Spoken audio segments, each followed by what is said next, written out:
Hello everybody and welcome back to the Atari Guy. Today we are going to be taking a look at another product from the Vintage Computer Festival Midwest.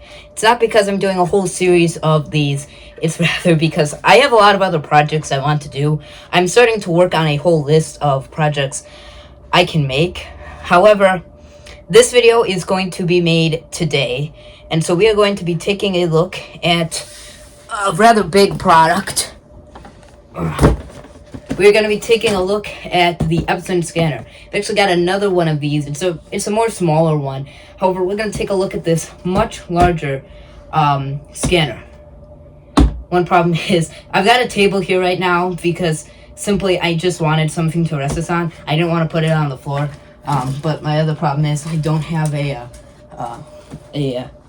something to open this with, so I'm gonna have to go over to the desk over here and hope I've got a pair of scissors. Turns out I don't. Let's see. Next best thing, choose a set of keys. Me, sort of my knife of any kind. It's in the garage, but keys will work just as well. And if I'm correct, this thing looks brand spanking new. The only thing that we will have to do is get a computer with an operating system, obviously. So here we are, and so gonna have to find a way to get it off. Get it out, I mean. Not get it off. Get it out.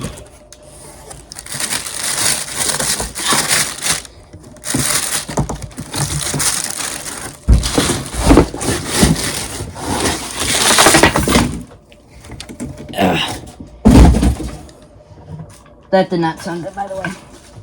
Alright, so I'm pretty sure I dropped... Okay, let's...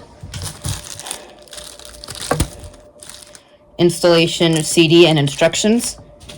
Don't need those. Actually, we do. USB plug. And external power brick. That was something else that hit. So now all we gotta do is remove these styrofoam.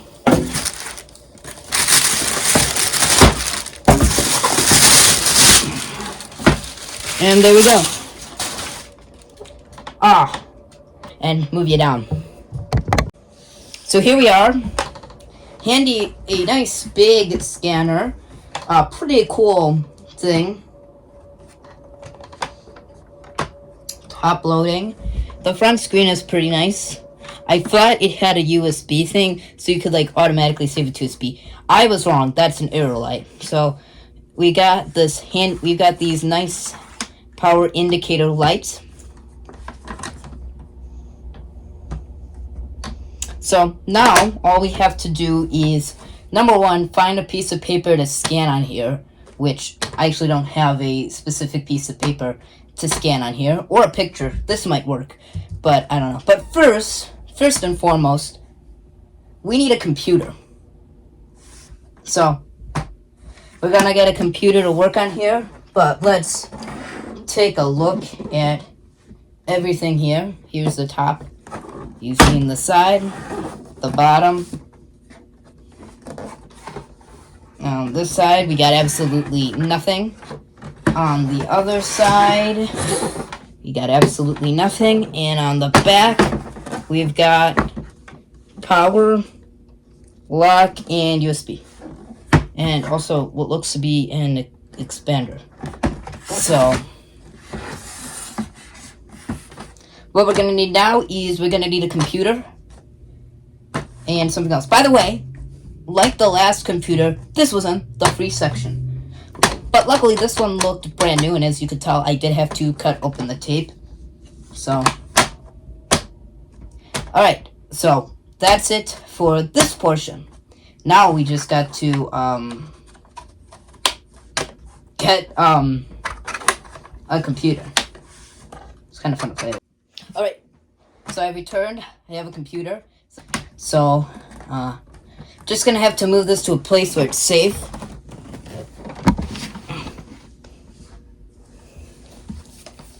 And then we'll grab out the MacBook Pro. Just gonna log in for a second. Alright, so being really slow, so alright, so currently iTunes is open, so now we just gotta go get the instructions I threw halfway across the room.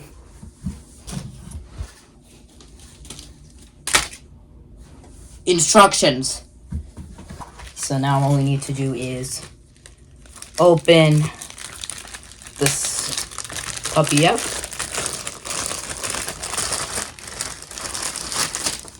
And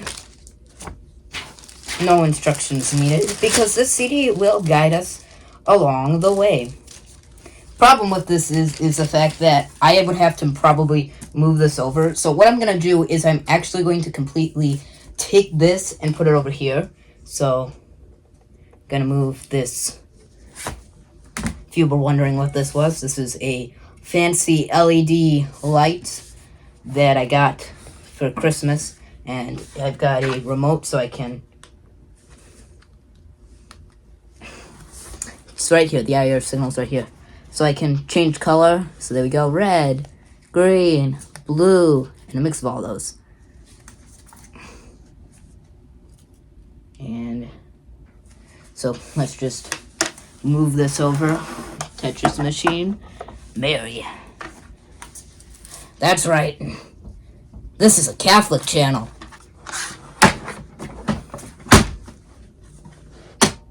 Scanner. Also, I'm planning on getting some lights here. I have lights, however, they're being a pain in the rear. So there are going to be lights here, maybe all around, but specifically here, where there's this like big empty spot. Because I'm planning on now standing here, and you'll just see. So here we go, and we need to get that CD that fell on the ground. And Epson CD. Do have an Epson printer. So this guy is starting up, and I turn it where you can see it, but it's kind of hard to see it. So we're just going to stay from here and sort of have it work out. So it's got a program on here, Epson. It would be good. It would be nice if I had like a screen recorder. Epson is not optimized for your Mac. I don't know what version this thing needs. I threw the instructions again halfway across the room, so doesn't do me much good. This app needs to be updated with its developer to improve compatibility. Okay. Epson scanner, Abby Fine Reader, Epson User's Guide. Alright, let's install. I accept your EULA or whatever end user software license agreement. Alright, so this is pretty simple setup if you've ever set up an Epson product. Similar setup to any of those. So, welcome to the Epson Scanner Installer. You will be guided through the steps necessary to install this software. I would actually want this on my iMac. However, my iMac decided to break. So, that's a future episode of trying to fix the iMac. English. I agree to that. 126.9 megabytes. That's a deal breaker. I've only got 1 megabyte on this thing. And now it's going to install. I should probably get a extension cord.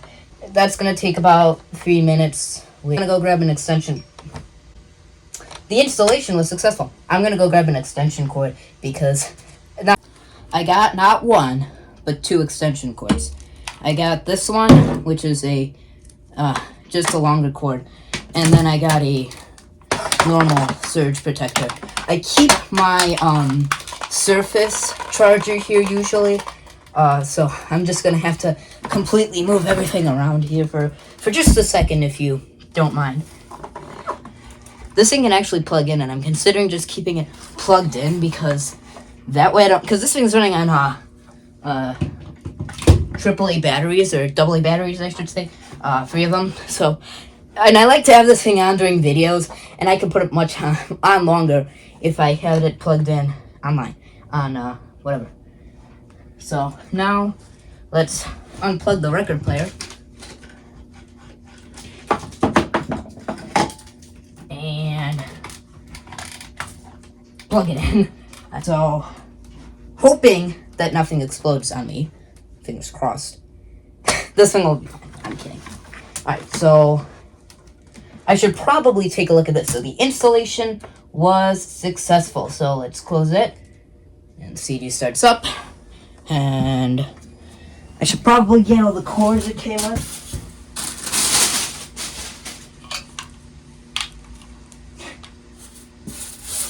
Where's that USB cord?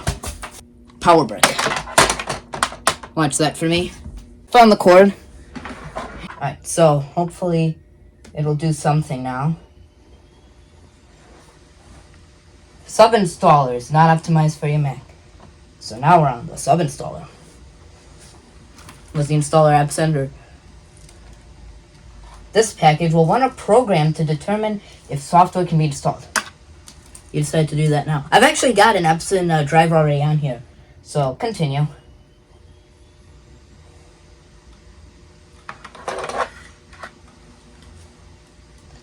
You'll be guided through the steps necessary to use your product. Or to install the software. I can read! Continue. Agree.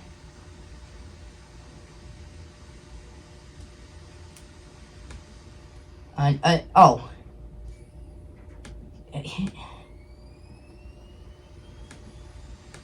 So right now it's saying I've already got it installed. Which makes complete sense because it's already got it on here. So the good news is, fingers crossed, I plug it in here and it just works. So here we got the handy dandy USB cord that looks like it was tied up by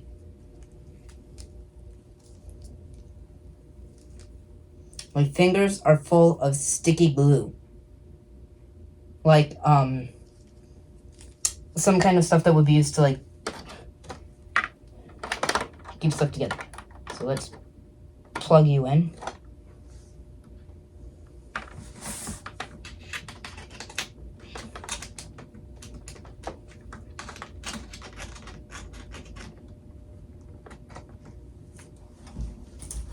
Alright. Let's plug this puppy in.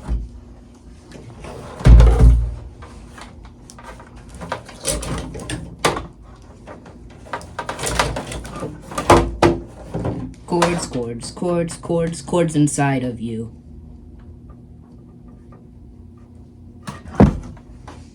Plugged in. Probably the power button.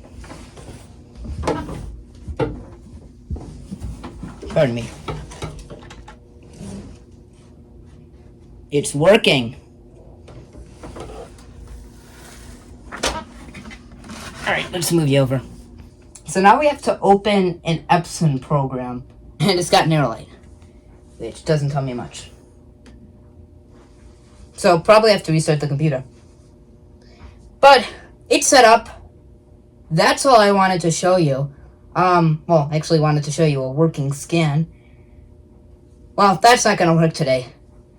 Well, anyways, what I mainly wanted to do was to see if this thing worked, which there's either a problem with it inside or internally, or with my computer setup, so probably the second. So I'm gonna take a look at that. Otherwise, that's it for today's episode. That's a kind of anticlimactic ending. I was kind of hoping it would just work out, but yeah, truly there's a problem with how I installed it, and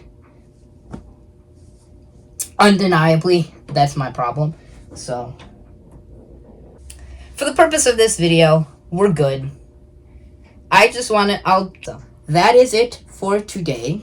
Finally, see you in the next video. Again, I don't know if I said this, but there's going to be a new video every Saturday, even though I said I'm not doing monthly episodes. So yeah, this is it for today. There's more to come.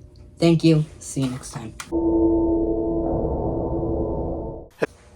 Hey everybody, so just a little update. I did actually get the scanner to work. Turns out there is a lock on the back for transporting it. So as it turns out, it was locked. So I'm assuming that it's like a lock to keep the printing head from not the printing head, but to just keep that the scanning part of it from, you know, moving around and breaking while you're transporting it.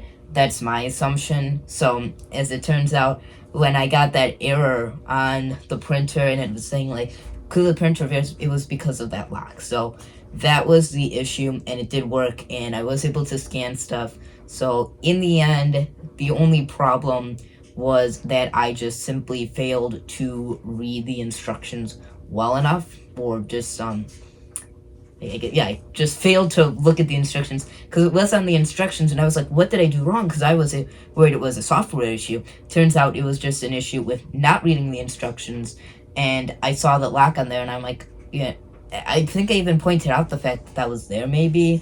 So as it turns out, that was important. That is the transportation mode, and it's supposed to be pulled out. So in the end, the scanner did work. I was able to do it. I had an actual purpose of doing this, so that's why this video was done. I could have waited a lot much longer and then just had the box sitting here. So now a big box is finished, and so that's good. As well, I have a printer from VCF that I started recording a video for, and as it turns out, it was pre-opened, so there is a few things that I don't know fully about. As well, with the printer, I'm also more concerned about ink, whereas, you know, I don't worry about ink with the scanner. That's why I took a look at the scanner. So with the printer, I don't know if I will be able to, if I'm going to be doing a video soon. I do have another Epson scanner that I want to take a look at that I found for free. Someone was throwing it away, and I grabbed it. So it looked new in box, and everything looks to be there besides a no, maybe I don't think it had a CD in there, but it had everything else. So we may or may not be taking a look at that, but this was the primary purpose of this video. Anyways, now that we're at the end of this video, and I will see you again next week with more fun videos.